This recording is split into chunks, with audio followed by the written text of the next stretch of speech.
Let the meltdown begin. MMA Meltdown on the Fight Network. I am Gabriel Morency. Let's do this thing. We got a wicked show lined up for you today because there's a ton of fights to get to.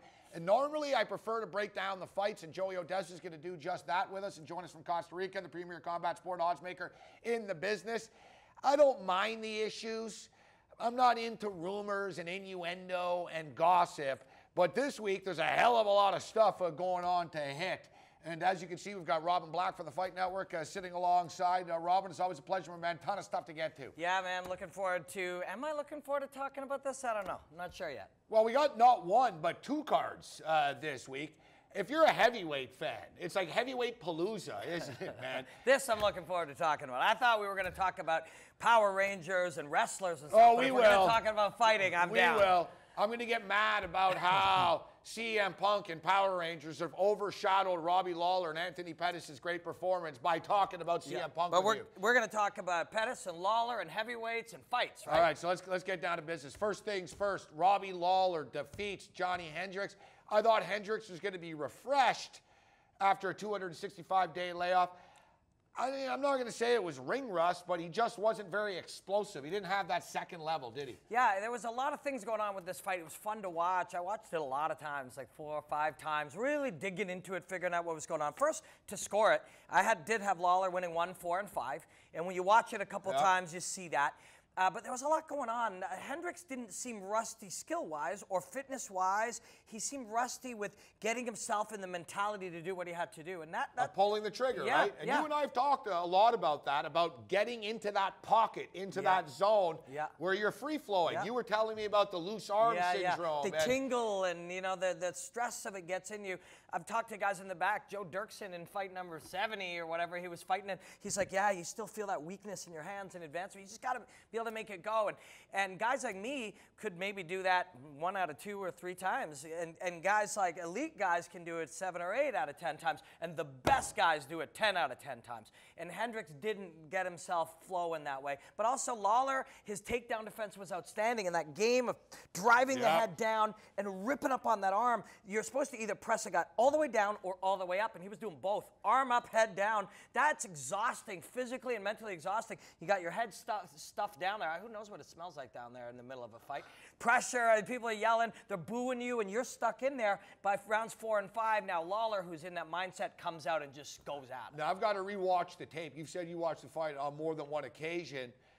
I don't know, but I've heard that Lorenzo Fertitta was seen telling Herb Dean to get them off the fence when Hendricks was trying for the takedowns.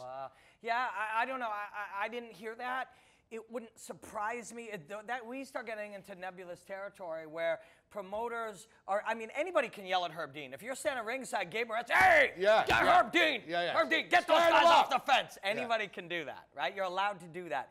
It's whether or not Herb Dean feels any more stress when it's somebody, he's not his boss. Technically, Herb Dean doesn't work for Lorenzo Fertitta. Not at all, not at all. And he doesn't work for Gabe Morency, he doesn't work for Rob Black, who's ever there yelling. So Fertitta's there, is that within his right? But it's almost, and I know you're not a football guy, Rob, but the referees fist bumped after a touchdown in an NFL game, which really pissed off one team. The referee said, no, we were fist bumping because we did our job properly. It's just wrong. It shouldn't happen. Fertitta will say, hey, I'm a fan. I'm just a fan there. Herb Dean's not going to listen to me.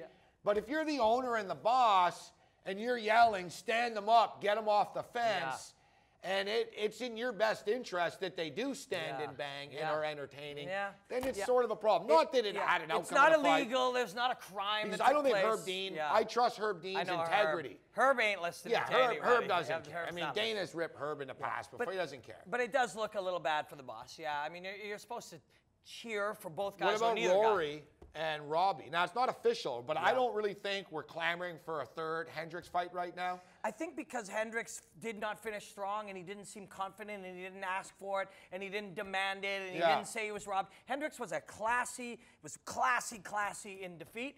And I think he might like to go back, go to the drawing board, become a monster again, get it all together, beat somebody else, and then go after the winner. My initial reaction is Robbie would beat Rory again. Yeah, maybe. Robbie looked really good, and he's got better every fight, and he's really coming into his own. He gets it. He believes he's the best fighter in the world, and he's proving it. That's hard to beat, but Rory's got a crazy thing going on in his head. He's ready to fight. He wants to give it. He wants to take it. That's a great fight. I want to see it. And supposedly, potentially, would be in March. Basically, I think they thought it was going to be Hendricks that won, and it was going to be Hendricks versus Rory in Montreal in March at the Bell Center. I guess it's undecided, but I assume they're going to forge forward with that plan when you consider how Canada's sort of been left out of the picture in a big scheme of things since George St. Pierre is gone. All right, so Anthony Pettis, sort of forgotten about because of CM Punk. So I want to get to CM Punk in a second, but Anthony Pettis, say what you will about this guy. Freaking spectacular, man. Yeah, I use the words elegant and smooth and stuff. The way he moves is better than everybody else. It just is. It's more aesthetically incredible. It's so smooth. He's able to move and kind of express himself with violence in a way that isn't, sort of angry and aggressive. It's almost dancer-like. It's amazing to see.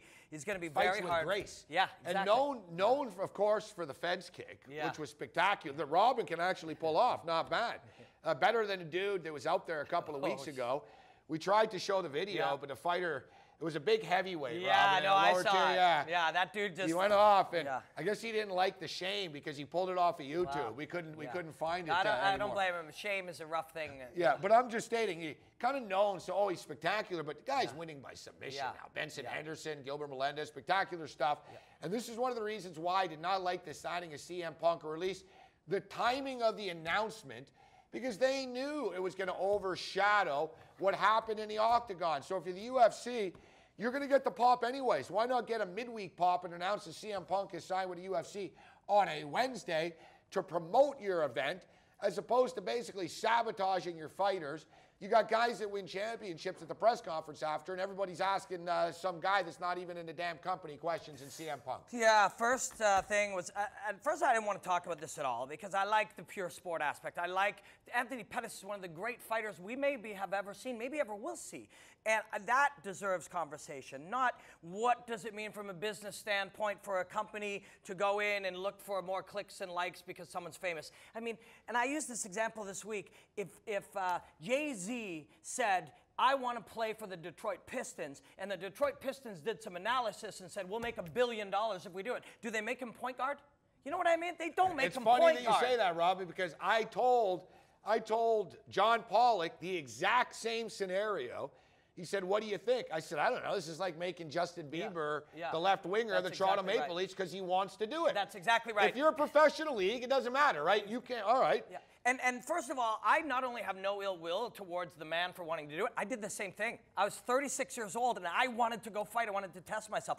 But I knew I would never be in the UFC. I'd be fighting the lowest level guys because that's what a 36-year-old can accomplish. And trust me, I worked my ass off harder than this guy, harder than this guy can work. I was surrounded by the best guys in the world, and I learned the very best stuff 22, 23, 24 hours a week consistently, and it took me 5 years to realize 5 years later, you're like, we could never be at that level. It's not humanly possible. It's never happened in any professional sport where a 35-year-old with no background in that sport has played for the NFL or the Major League Baseball or the NHL, and they shouldn't play for the UFC. It's entertainment. It's entertainment. I get that aspect of it. I don't have a problem where, the sky is falling, because you look back at the Pride days, and Pride was sort of built on the superstar professional wrestlers morphing into mixed martial arts. What I have a problem with is if Dana White can sit at a table and look at Ben Askren and tell him, you're not good enough to be in this company. When he says, maybe you should go to the World Series of Fighting to fight. When a guy's an Olympian and an undefeated fighter, and you bring in CM Punk. Yeah. It's shocking, really. It really is. It's like... You have Does to it degrade the sport? Yeah, I mean, the UFC is this beautiful, wonderful thing that started with the greatest fighting the greatest, global science experiment for us all to figure out what is the maximum human potential in combat. That's what it is, and that's what it was. And then all of a sudden, on the farthest other end is So You Think You Can Fight or celebrity boxing. CM Punk belongs in celebrity boxing. We can go and have him fight, whoever, like some boxer that...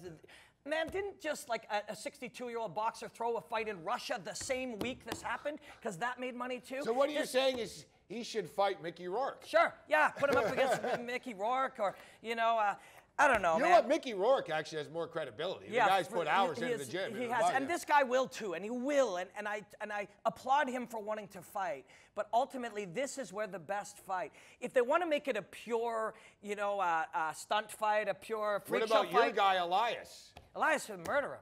Like, Would you take that fight? Of course. And hey, when I went to fight at the lowest level, every good guy wanted to fight me because people knew my name because I was a D-level. Okay, Bisping says I'll do it. That ain't happening. Never. None of those guys can do it. Phil Baroni. Never. Is Phil Baroni the right guy for this? Murder. A name guy? Nobody who's been fighting for 10 or 15 years can go in there with a guy who's a hobbyist white belt in jiu-jitsu who wears a gi and says, I don't know what weight class I'll be in, and I think my base will be BJJ. Fighters don't call it BJJ. Hobbyists who wear gis call it BJJ. Fighters go in and train jiu-jitsu or the ground game or grappling, and they don't have a base. It's modern mixed martial arts. Any of these guys would kill this guy, and that's okay. He should be fighting at the low levels, and I would be cheering for him like crazy. I'll cheer for him anyways, so he has every right to do it. But the UFC's crazy to do this. They're crazy. Doesn't sound like you're a big fan of this move. You were on Joe Rogan's podcast, which is incredibly popular, over 17 million hits on Ustream.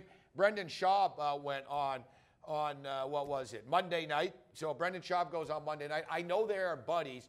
But Joe Rogan just killed him, just tore him apart, just massacred him. Yeah, Joe believes that he's doing what's best for his friend. And it's up to, for people who didn't see it, Joe said, you don't belong at the top, you're not an elite fighter, you should stop doing this. The guy grew up playing football in college and at the pro levels. He probably took a lot of abuse to his brain. Joe believes as his friend, that intervention is what the guy needs to walk away from it.